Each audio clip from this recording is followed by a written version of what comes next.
Welcome to Pour Over Marketing. I'm Rob Southgate. It's a day already. I got up a little bit late. Here's how late I am. The coffee is still just brewing. I haven't had any of it yet. So it's it's uh it's going to be a show. So thank you for joining me. Uh, as you know, I try to be here every Saturday morning. Every time I seem to be teasing there might be a big announcement, I'm still teasing it. I'm hoping by Tuesday I have something locked in and I can make an announcement. Uh, yeah, it's it's life. Okay, so I have a topic today, but I'm hoping that we get some viewers that have some questions because that would be really fabulous. But if not, okay, I'll just babble on with my ideas. We were a little bit late today. Once again, I slept in. I had to. We've been doing just tons of work every day and exhausted at night. And then last night I had to work at the Chinese restaurant. I was helping out last night, and we got home late. It was Valentine's Day, so they were busy, and it was a lot of fun to work there. And uh, but still, by the time I got home, I was tired. And obviously, I slept in a little bit. You can tell by my voice, I bet. I sound more like a Muppet than a man. Am I a man or am I a Muppet? There's the question. Okay. Yeah, I've been so busy. I haven't even been working on my Substack. I know I keep talking about it. I've got a couple of people that I'm trying to get on to do Substack Live. This is a really cool thing that they have on Substack now, where if you have the app, if you do it on your phone, I'm looking for my phone, just so I have a prop. If you do it on your phone, you can go live just like you would do the live split screens with TikTok. And what I'd like to do and what I'm going to do here soon is start having guests. Not sure if we'll do it during this live thing or if we'll do like a before or after live Substack. But how fun is that? People are having a lot of fun with it. The other thing that's changed with Substack is the trend is notes. So I know it's a blogging platform, and I will never say don't be blogging on it. Have your strategy. Do a blog a week if you can. Do one every 2 weeks if you can't figure out once a week. But then the notes are kind of like Facebook posts. And here's what I'm going to tell you about that. They're making people go viral once in a while, but it's not what you think. It's not like other social media. You're not in there talking about random things. Oh, I went to the show today, blah, blah, blah. I mean, you can do that, but you really want to root what you're doing there into what your blog topic is. So if your blog topic matches up what your business is, and then you have these notes, you can make notes that are very personalized. So it is kind of like a Facebook or an Instagram, but around the topic that you work in. So let's say you do gaming, you do tabletop gaming. You've got you're a writer who writes tabletop games, and you have a small company, and you write a Substack about writing games or about the mechanics of games. Like you that's your thing, right? We'll go with the mechanics of games. And in your Substack, when you're writing these blog posts, you are getting across your thoughts, your personality are coming through. I read Heather Cox Richardson every day. Okay. She does not write about her life yet. When I read her every day, I'm getting more of a sense of her. And then once in a while, she'll do a post where she's like, okay, I said enough this week. I need a break. And she'll post a picture of a sunset and she'll say, this is the view from where I was today. And you go like, oh, that's so cool. Okay. So now with Substack, you can do notes. And what I've been doing with them, what I've started doing is posting like, here's who I am, here's what I do. That's a good note. here are my top 5 of this, but I don't write a whole blog post. Just like 5 podcasts I'm listening to this week, blah, blah, blah, blah, blah. 5 books I'm reading, blah, blah, blah, blah. Or updates like if I go to see somebody speak, or let's say I watch a TED Talk on TV, that would be my post that day. Like, I watched this amazing TED Talk today, all about blank. 3 takeaways, or it doesn't always have to be lists. I'm just giving a lot of lists because it's all that my brain is functioning with right now. But it might be your thoughts on it. Here are I watched this TED Talk. Here's what I thought of it. But they're short. They can be a longer thing, but if you're going to do a longer form thing, make it your blog post. Maybe I watched this TED Talk and I have a lot of thoughts about it. Here's the general idea of it. I'm working on a Substack post that goes into my take on it. So it's kind of like you're chumming the water, but you are updating. People are like, oh, that's what he was watching. Maybe I'll watch that. Make sense? I hope it does. I think it's fantastic. And I've been reading a lot of people that have Substacks that are doing really well with it. They're making money at it. They're building, I'm sorry, I'm very fidgety today too. They're building bases through Substack, which is why I'm like, hey, who needs the other ones? Are the other ones bad? No. I just happen to think this one is pretty great right now. And I have been reading that it has changed. It was even better before as far as being able to build audience. Now it's a little bit trickier, but that happens with every social media platform. As they grow, it becomes more algorithms, trickier to do things. You just have to stay on top of it. Well, right now, the thing is, get in there and do a note a day. Do a note every other day. And then once a week or once every 2 weeks, write a blog post. And then on top of it, you have the opportunity to do live. Add a live element to it. Make it like a show. Tuesday nights, I go live on Substack for 45 minutes. I'm going to bring in so-and-so, and I'm going to bring in so-and-so, or I'm going to just talk. There's your chance to see me talking live. You can use that in other platforms. See, when we get down to it, the reason I get so hyped about this, I love how it's evolving into I don't want it to sound bad, a one-stop shop. That can sound bad, but it is. Meta became a one-stop shop in a lot of ways, and they're still trying to. The problem is they damaged it irreparably unless they make an about face. I'm seeing people leave in droves. People that were very much into it. They're going to have a certain market that they're going to attract, and they'll probably feel like, oh no, we're doing great. But they were kind of owning the world there for a while, and by choices to take off censorship and to let this negativity in. I mean, they've never allowed. Here's an example. So they've said they're taking away fact checking, right? What that does is it opens the door for people to blatantly lie and blatantly lie to scam you or to spread misinformation. Okay, that's really bad, right? That's really bad. It happened when Musk took over Twitter. He took those restrictors off. Now, if you're sitting here going, well, this is politicized, it's not. I'm not talking about politics. I'm talking about, in general, you have to have some guardrails or people will do bad things that will hurt people financially, physically, mentally. It's not good. And you have a responsibility to that. Not everybody feels that sense of responsibility. Maybe you do, and it's hard to conceive of this. I know I do, but I also know I had to, with our podcast network, I had to throw guardrails up. No politics, no sex, period. No vulgarity. You can skate around it. You can make jokes. You can have fun. Don't swear.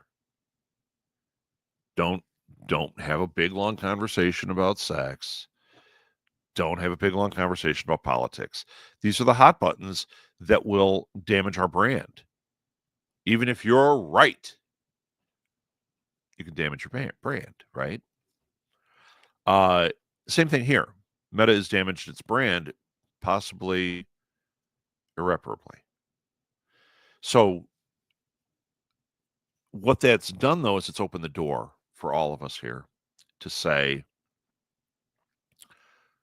well, I did all my advertising with Facebook and Instagram. Now what? I use Messenger daily, and I'm in the Meta suite all the time. I'm starting to get into Threads because it's a good alternative to X. And now what? Because those are all Meta things. Okay, well, like with anything, a challenger arises. Blue Sky is gaining momentum, and it really feels like Twitter when Twitter was good. When you're in it, you're like, oh, this is what it felt like. Uh, there'll be, well, once again, Blue Sky, who cannot turn into these things. It's built into the infrastructure, so it doesn't have the same issues that these others do. Uh, if it stays this way, which it looks like that's the long term goal of Blue Sky, they're developing a video one that is a lot like TikTok. You know, maybe they get it right. Maybe they do it better. I don't know. I don't know. Maybe they do have a photo sharing version that's being tested. That's their Instagram. The only thing I don't see is a Facebook. Okay. A challenger arises, new things will happen. And for me, Substack is a wonderful challenger. It's kind of like when LinkedIn was working its best, it didn't have as much uh, spammy stuff going on. I mean, man, every day, I get a bunch of people trying to sell me something or trying to spread information to me in the business world because it's business that I'm like, yeah, no. As soon as I see I'm a podcast promoter and I can get you to number one on iTunes, I'm like, well, first of all, it's not iTunes anymore. It's called Apple Podcasts. So that's a problem. Number two, I have gotten there and I know how that got there. You, podcast promoter, can't do it. And I get those every day, just like I get them in Facebook. Oh my God. We have so many uh, different shows that have sites on Facebook. And every day I'll get like 10 alerts, 20 alerts some days. And they all try to make it seem like, oh, I was listening to your show and I have some ideas on how to help with this. And I'm like, yeah, okay. They're trying the we're friends approach. The problem is you went to 20 shows and I run all 20 shows. So when you're saying that, I know you didn't listen to 20 shows today and decide to send this because, wow, I love these 20 shows and I'm going to do this. Uh, so back to what the thought was, the reason this taking fact checking away is an issue is also look at Facebook. They've never allowed pornography. Twitter did. Tumblr did. Tumblr got rid of it, made it a safer space. Twitter, I don't think got rid of it. X definitely hasn't gotten rid of it. Um, Instagram doesn't have it. So the meta stuff doesn't allow it. But now we're starting to skate into, well, if you aren't fact checking, then you can't be censoring anything. So what happens now? Are we going to go back to the days where you turn on Facebook and something slips through that you're like, oh my God, my daughter's standing next to me and that just popped up. That happened. Molly was standing next to me. It was when we were doing all this tweeting for The Walking Dead, and it was streaming like this. You could see it streaming on this app. And Molly was standing there watching it, going, well, wow, what's that, Dad? And she was really little. And I was like, oh, man, these are people that are all writing about The Walking Dead. And every once in a while it would freeze, and you'd be able to read a couple, and then it would start going again. I was like, wow, it's really lighting up. And then she's standing there, and boom, boobs or whatever. And you're like, why is that in the Walking Dead thread? Because there weren't safeguards. The guardrails weren't there. And people were slipping this stuff through. They were tagging it Walking Dead. It has nothing to do with Walking Dead. Here's a bunch of boobs. And you're like, I didn't come here to look at that. I came here to read about The Walking Dead. Fixed for a while, not fixed now. Meta, they're, I'm telling you, this is the very slippery slope we're leading towards. Not even pornography, but just in general. Misinformation, things you don't want to see, things that are trying to get your money or get your mind.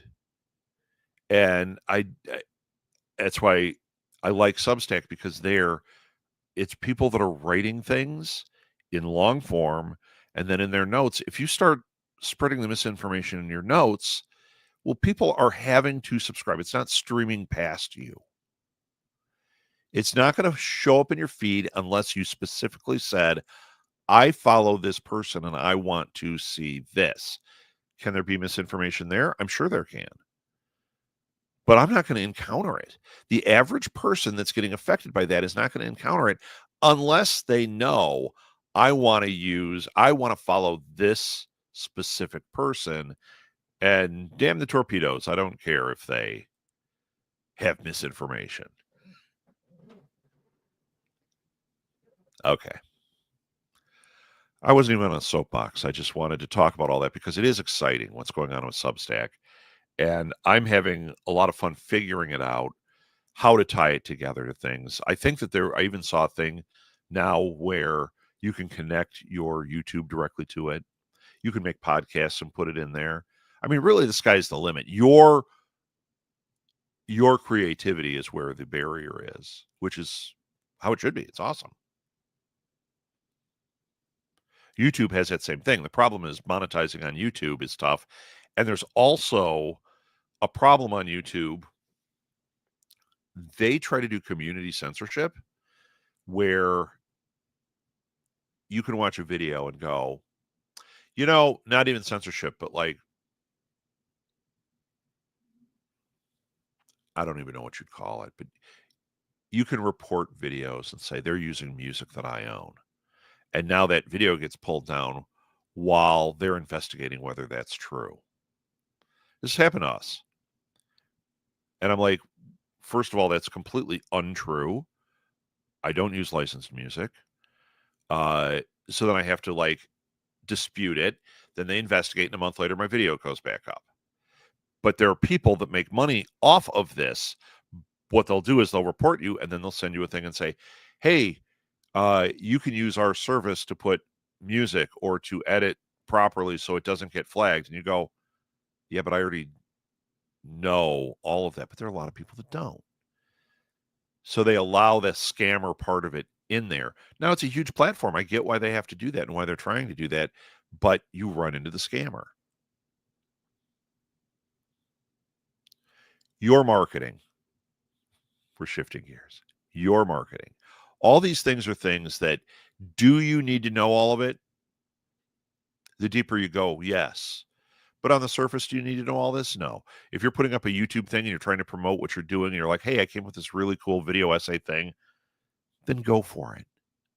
Go for it. Don't let these thoughts of all this other stuff get in the way. When it arises, then you can go back and say, okay, as long as I wasn't using licensed music, as long as I was tagging things properly, this one's for kids, this one's not for kids.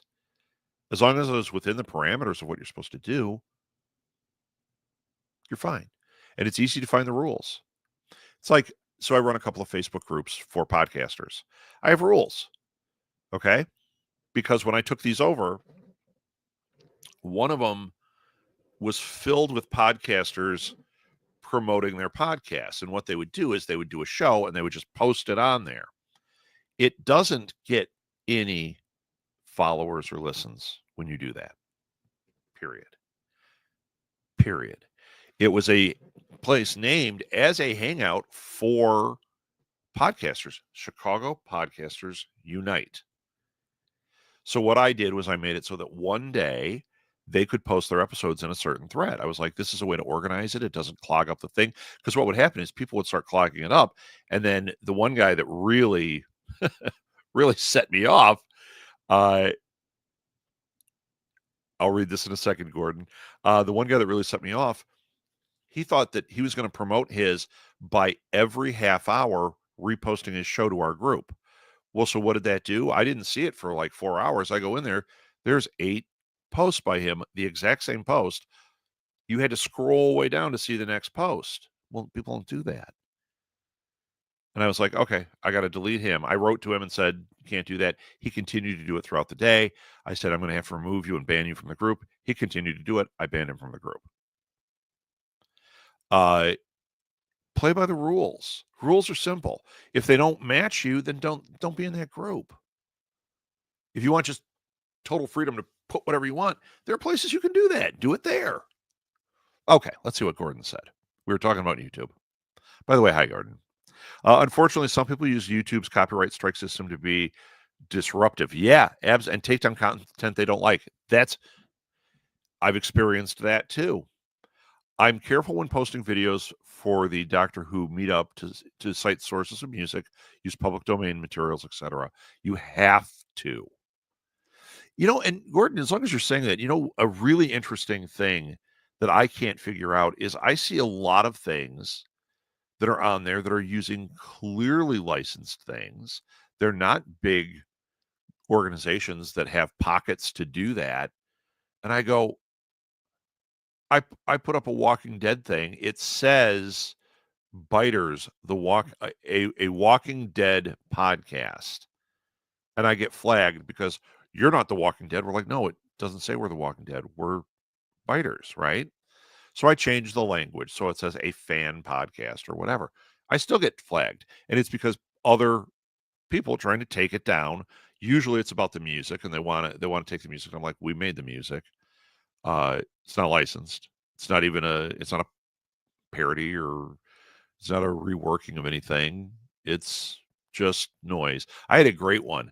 That got flagged one time for the music being stolen, and I'm like, all I did was I took a drum beat on GarageBand, added another drum beat on top of it, took a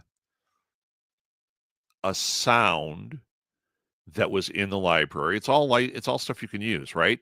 So it was like this, like, and then and then I took public domain monkey screams. So it's like that was the soundtrack. I just thought it was for the show 12 Monkeys, and I was like, how funny is this? I made it. 30-second clip of monkeys screaming, all public domain free use stuff, and I got flagged more than once. That's our song. Dude, not a song. And I'd have to dispute it. I'd say, tell me what it is. One of them came back. This was hilarious. One of them came back, and it wasn't that song, but the dispute said it named a song. It said you're using licensed music, and it was something ridiculous like, you know, Andy Williams' Moon River. And I'm like, it's a drum beat with monkeys screaming. It had nothing to do with Andy Williams or Moon River or anything other than a public domain monkey screaming and a public domain drum beat. Okay, go away. But yeah, Gordon, you got to be careful with the images and everything. I had a really smart thing. So as we're talking content creation, a really smart thing said to me once. It was by a person who ran a website that did a lot of reviews of TV, and their website was loaded with pictures of shows. And I was talking to the guy, and I said, okay, I'm really scared to use these images because we don't own them. And I said, a lot of this stuff you find, you can't even cite. Like, where did I get it? And I see people cite incorrectly. Found it on Google. That's not a citation. Okay. And being a professor, I'm concerned about correct citing of things. And what they said to me And then I asked a lawyer about it, and they said, yeah, this is this gray area. They said if you're doing movies or TV, any images that are on IMDb, those have been put there by whoever owns the property. So like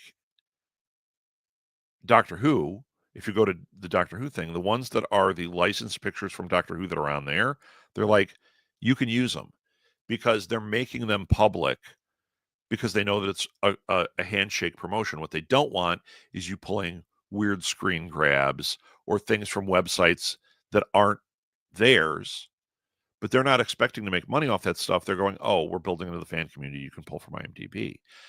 I asked a lawyer about it. They said, yeah, it's one of those unwritten things. Like, yeah, if that's where you're pulling all your stuff from, the chances, unless you get somebody who decides one day, nope, we don't like it, take it down, typically they go, yeah, you're using the stuff that we'd like you to use for this purpose. Now, if you were making ads out of it, I'm talking like reviews or show art. That's where they're like, yeah, you can use that. If you're putting up flyers for your event and you're stealing images off there, no, you can't do that. Like I said, there's a fine line of what you can do. And the best thing I ever did regarding that was talking to lawyers. They're entertainment lawyers, they're licensing lawyers that I remember the first one I called, I had so many people ask about music for podcasts. And there's a complete falsehood out there that you can use 30 seconds of any music. That was the buzz back then. Now I hear people say it's like 20 seconds or 15 seconds. None of that is true. You cannot. You can't go on and take hot to go and cut out the part where she spells out hot to go and say, well, that's only 10 seconds. I can use that for my show theme. I can drop that into my show. You can't. That's licensed music unless they've made it available for you to use, right? So I was trying to figure it out. Like all these lies were going around, and I was getting that one from good people that should know. I was like, this doesn't make sense. I want something definitive. So I went and found the Artists for the Creative Arts in Chicago. And they have lawyers that work pro bono there to help artists with legal issues. And I called and I said, I just need to talk to somebody about this question. And it took a bit for me to get the person on the phone, the right person, but they got on and they were like, yeah, I do. Actually, music licensing is one of the things that I deal with. And their first thing was like, no, you can't use anything, blah, blah, blah. And the more we talked, it was like, wait a minute. No, you can't. You can't use licensed music. You can't use covers of songs. You can't do it. What you can do is you can do parody, reference, things like that. But he was like, it's a gray area. Okay. So then what did we do? We started using things like GarageBand, make our own. I found places where they had public domain or free use. Some of them you have to pay for. Okay. I mean, it's free use, but you still have to pay to say, I'm going to use it. And once I've paid it, it's yours to use. And then the other thing we did, which is what I recommend to everybody, is if you know somebody who's a musician, ask them to make a theme song for you. Tell them I need a 15-second theme song. My friend Patrick, who's a fantastic musician, Patrick Tanner. Look him up on Spotify. You can look up Patrick Tanner, Patrik Tanner, or Patrick Tanner and the Faraway Men. He's got a bunch of albums out. He's fantastic. Fantastic. He's a friend of mine. I asked him, I said, is there any way I can use any of your music? He was like, yeah, anything you want. Just use it. And if there's a dispute, I'll say, no, he has free right. So I took one of his songs I thought was really cool. I used it as the Orange is the New Black theme. We gave him credit. That was what I told him we would do. We'll put it in the show notes, and every once in a while we'll mention it on the show. And he said he had a couple of spikes in sales for that song, like randomly. It wasn't anything we did other than it was on our show, and a little group of people would find it and be like, oh my God, this song is great. And they'd purchase it. And he was like, hey, it didn't make me any money, but at least I know it was used right, and a person I like is using it, and whatever. Reach out to people you know. We had one show. It was Molly and a friend of hers did, and her friend was learning piano. These were two kids, and her friend did this little piano piece, and I said, "Send it to me. I'll make it the theme song." And I cut it up a little bit. I cleaned it up a little bit, and I made it the theme song.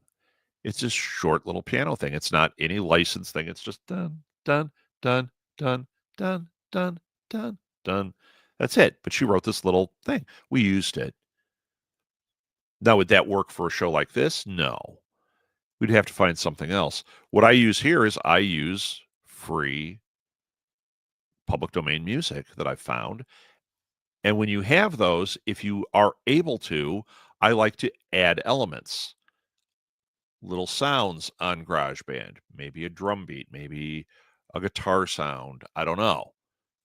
Monkeys, screaming, screeching monkeys. And that makes it unique. So if other people are using that, like I'll give you a great example.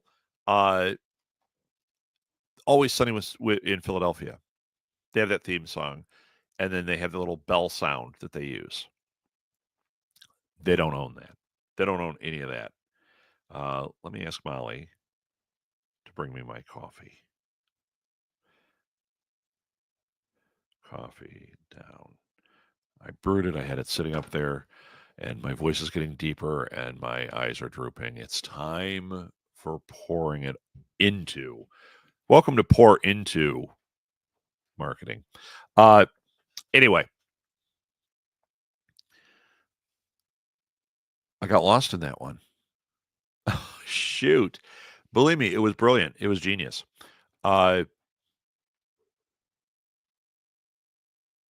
Yeah, I don't remember what I was going to say about that, but I do reach out to bands.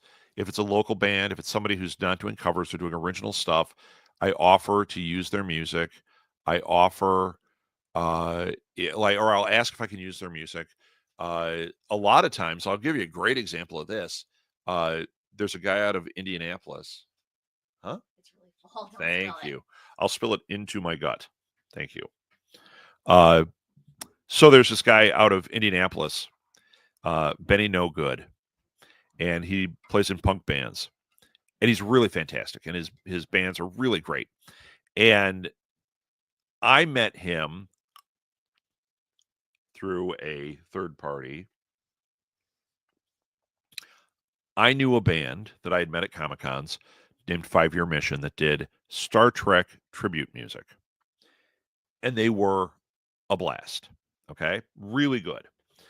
And I was at a con a while later, and I had not asked them to use any of their music or anything. I'm at a con later, and I get talking to the one guy, and I tell him we have a Doctor Who show we're starting with Molly, and he says, "Oh my God, I have another tribute band, not Doctor Who, but My Little Pony." And he said, "There's a character on there, Doctor Hooves, and we have a Doctor Hooves song." I'm like, "Oh my God." I said, "Is there any way I can use it without even hearing it?" I said, "Any way I can use that?"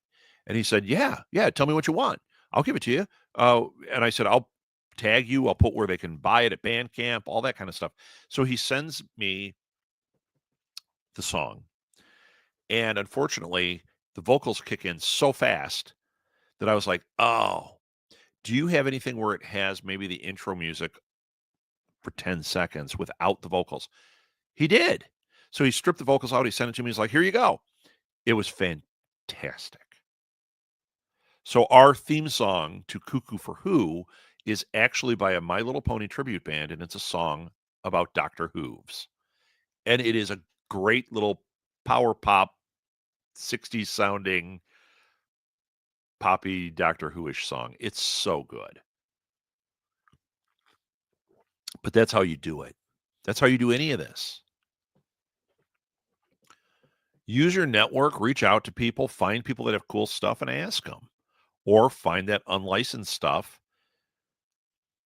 If you type in public domain music, you're going to find a lot of different libraries. You got to search through them and find which are the good ones maybe where you don't have to pay anything.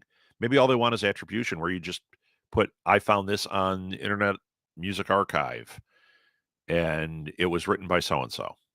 Sometimes they want you to put like their address. Oh, I know what I was talking about was Always Sunny. So I remember them talking about their music, and their music's unique, right? They said when they did the pilot for the show, they shot it with at home. They shot it in the one guy's living room, and it was the whole idea of Always Sunny, right? And their production value has not gone up much since. Now they have more money. It looks better, but they're using better cameras. But they were just kind of shooting a thing in their house. They had this funny idea. They made a pitch deck, and with the pitch deck, they needed music. They couldn't afford music. None of them played instruments. Well, lie. Charlie plays instruments, but they didn't have that music they needed. So they went and they searched for public domain music. They found a public library. They got that bicycle bell, ching ching, that they use between scenes, and it's in their theme song. They took the theme song and they put the bicycle bell over the theme song, like what I was talking about, to tie it together. All public domain. These are just noises that they had free use to use. That's still the theme song. That's still the interspersal music that they use, which is really funny. But they don't own it. So literally, I could go on and take that music and make it the theme to any show on our network. I could make it the theme to every show on our network. Bad idea, but I could. And I remember them laughing about it when they were talking about it. They were laughing. They're like, yeah, I've run into this because it is public domain music. And I've been like watching a video lecture by like a professor, and they want to have music in between, and they used the theme song from Always Sunny, but this was done way before Always Sunny. There's the music. I hear it.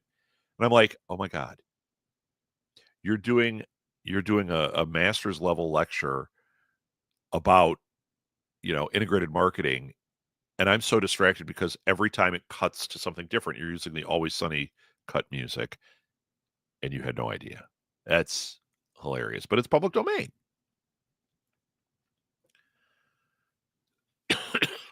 But make sure you're using it the right way.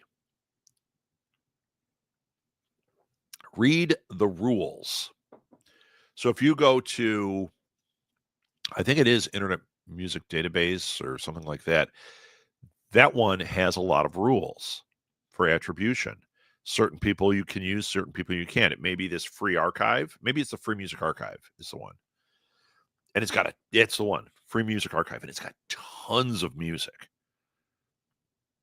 Not everything is going to be workable for you. But man, is there a lot there. Especially if you're creative and you can take pieces and piece them together. But you got to read. You got to read before you download it. It'll say requires attribution, gives you permission to cut up and use how you like, or must be used in its entirety. Composer, send them $5 to have the rights to use it. You've got to read carefully, because if you use it and you haven't followed those rules, your stuff can get taken down. There's a guy, and I can't remember his name. There's a guy that wrote a bunch of public domain music. He found his way around it. He writes this stuff, and he puts it out as public domain, and then he takes donations so people can, like, hey, man, I liked your thing. I used it. Here's $20. I'm sure he's not making a lot of money off of that, because a lot of people just use the stuff, right? But I hear his music all the time. And I did hear from somebody that because his stuff was getting used in all these different podcasts, he does have people that have reached out and paid him for, I need an original song for this. Like, he's making a good living at it now. But in the beginning, he was just like, he was writing public domain stuff and putting it up on, I don't know, SoundCloud or something. SoundCloud's another one to be careful of. I hear about SoundCloud all the time, where people are like, oh, if it's on SoundCloud, it's free. You can use it. Not true. You're not going to find Lady Gaga on SoundCloud, okay? You're not going to find Mumford & Sons, or I don't know who else. Jelly Roll. I don't know where I came up with that one. You're not going to find them on SoundCloud. right? Unless it's like an old demo that they did and they were putting it on SoundCloud. What you're going to find is people trying to get their music heard. So they're going to put it on SoundCloud and make it available for you to listen to. Some of them allow you to use it. You got to read or write to them. But if it's a cover of an existing song, do not use it. Chances are they're going to get in trouble themselves having it on SoundCloud doing a cover.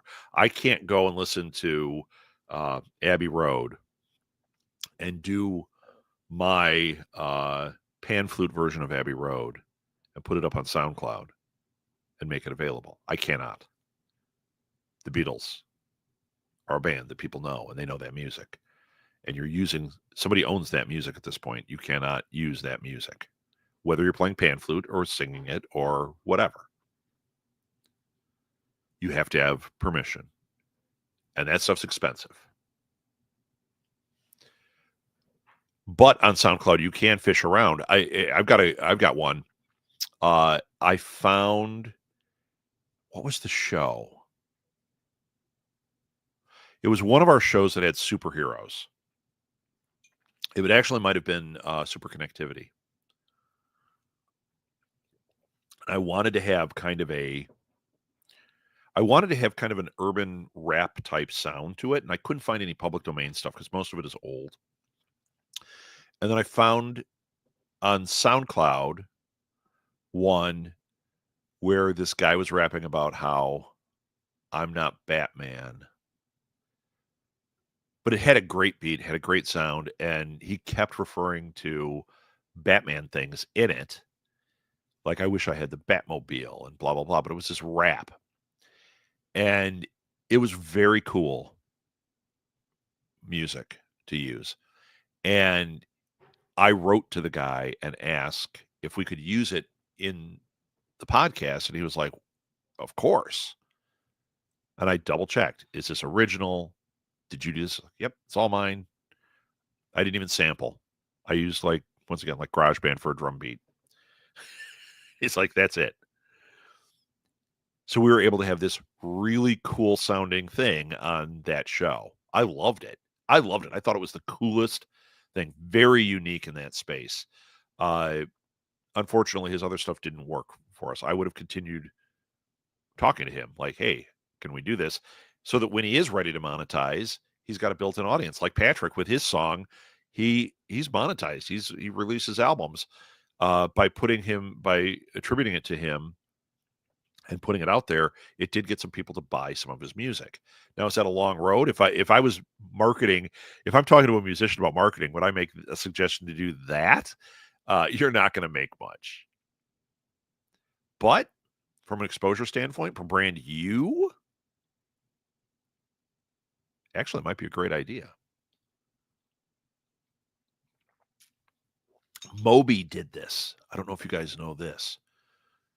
You know, Moby, he did a lot of, like, his big album play was he had acquired a public domain album of like gospel and like deep south gospel-y type stuff, and he put beats behind it, cut them up, made them into songs, and I think it's a fabulous album. I really, when I first heard it, I was like, wow, it sounds cool, but I wasn't really into it. Now over time, I'm like, yeah, no. Every time I've listened to it a bunch, and every time I'm like, this is such a genius experiment. And Moby, coming from a guy who was just splitting music in his house and figuring out what he could and could not use, Moby wanted to encourage creativity. So Moby, I'm going to keep saying that name because it's fun to say. If you go to his site, he has free use music. But there's a catch. I can't use it. You might not be able to use it. It is not for commercial use.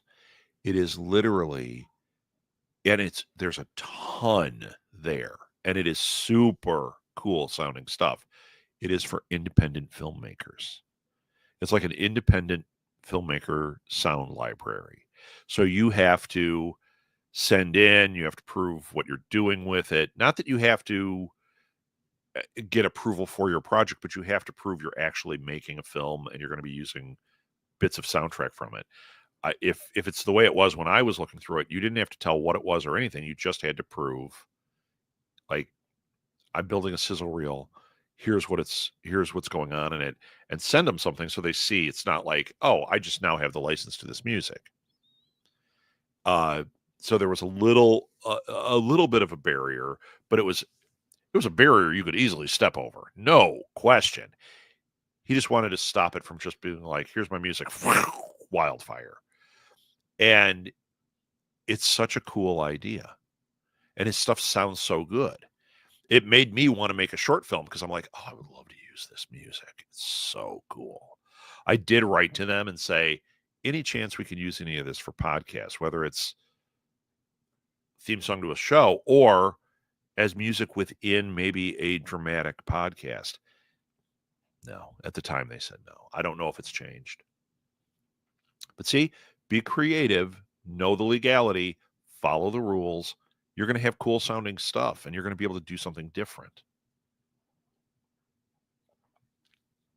When we're talking about marketing and we're talking about your content creation, same thing. You know, you've got a Substack, you're putting out your live video, you want to have a theme song to your live video. Do not take an Aerosmith song. You don't own it. Find theme music that you can use. I did a fun thing because you're like, well, how do I put it on there? Yeah, you can use a mixing console and you can put stuff into your board. Like if I'm doing a show like this and I wanted to do that, I have two mixing consoles. I could put one here, plug my mic into the mixing console, plug an audio source into the mixing console. When I start the show, just hit play and pan down the audio. So it's got this cool like intro, outro. I could do sound effects through a mixing console, whatever. I have it. I just never have used it. What I did when we did This Week in Geek, for the theme song, I had it on my phone. I would hold it up to the mic. So it sounded like tin. It sounded terrible, but it was fun. And then when I would edit the show to put it out, I would literally match up the corrected sounding theme to what was on my phone so that they were synced. So, I mean, you could faintly hear this garbage faintly. You had to really listen to hear, why is there a little bit of a tin to it? Even I'm fooled. I've gone back and listened to some of those shows, and I can't tell which ones have that tin underneath it. So yeah, there's the point. This was not what I was going to talk about today. We went off. Whether it's content creation, whether it's advertising, whether it's you just doing a blog and you want to have some stuff, make sure you know if you can use the images, that you're attributing things properly. Music, know where it's coming from, know that it's attributed properly and that you have the rights. If it's licensed, you don't have the rights unless you pay for it, and that is damn expensive. I got another one that I thought of. So we were doing, we did a review of Guardians of the Galaxy when the first one came out. We had this great theme song to Nuff Said. I love the theme song. I got it as it's public domain music from a little independent horror movie, and they made the music available. And it's this wild, like grindy music. That's what we always used. It sounds great. I love it. But when we did the Guardians of the Galaxy one, the Hooked on a Feeling was like in every ad, like everybody was hearing the song again. So I wanted to have an allusion to it in there. The ooga chaka, ooga, and you can't. But I found a public domain chant that was close enough that in our theme song you heard Odoga, Odoga, Odoga, or something like that. Just public domain, 5 seconds of it. And it is the coolest sounding thing. And I did have a couple of people reach out and go like, oh my God, did you make an original song for this? How did you get that? Free use, chanting. There's tons of that stuff out there.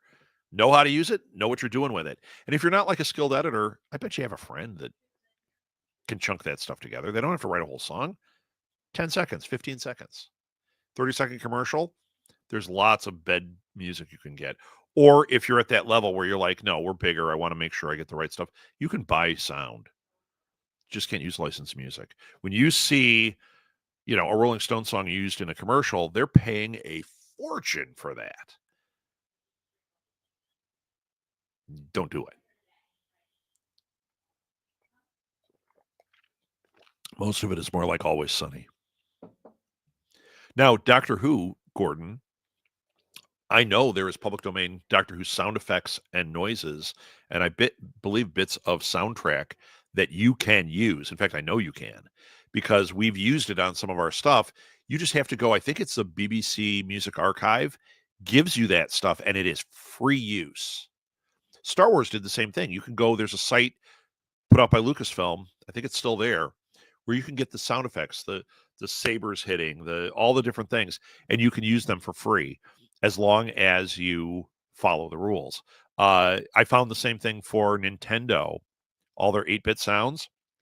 So we used to do a thing all the time when we had This Week in Geek, where as a transition, I just had the Mario 1-up as that public that thing, but it was free use to have the coin sound. It's like, yeah, sounds cool. We had a theme song. We had other things. One of my favorites is I found an anvil drop, and it sounds exactly like the anvil drops from the old Warner Brothers cartoons. Public domain anvil drop. Every time somebody swore, pong. It was awesome. Gordon, you're welcome. I hope I led you down the right path. There is a lot of cool stuff you can use out there. Speaking of Doctor Who and this, if you know Philip Sarna, he's an expert on Doctor Who music. He might very well be able to tell you what's public domain, what isn't, and what out there is public domain that sounds like it. Or he might even have some original pieces that he goes, oh, you want to use it? He's amazing. He plays double bass. He's amazing. I interviewed him before. I was going to have him do a theme song until I got Time Crash did one for us. The My Little Pony did one for us. Like, I went with those. But for a while, I was going to have Philip make one. And in fact, now that I'm saying it, I might go back for a certain project I'm doing and ask Philip if he has anything, because I love using like classical music. If I can use classical mixed with drums, like a modern beat and monkey sounds. So yeah, Gordon, if you have more questions about that, you know where I'm at. Maybe we can figure things out together. All right, everybody, that's it. End of show. Thank you so much for being here. We'll be back next week. Maybe we'll talk about what I intended to talk about today. Maybe not. We'll find out. Thanks again. Go get some coffee. Happy Valentine's weekend, everybody.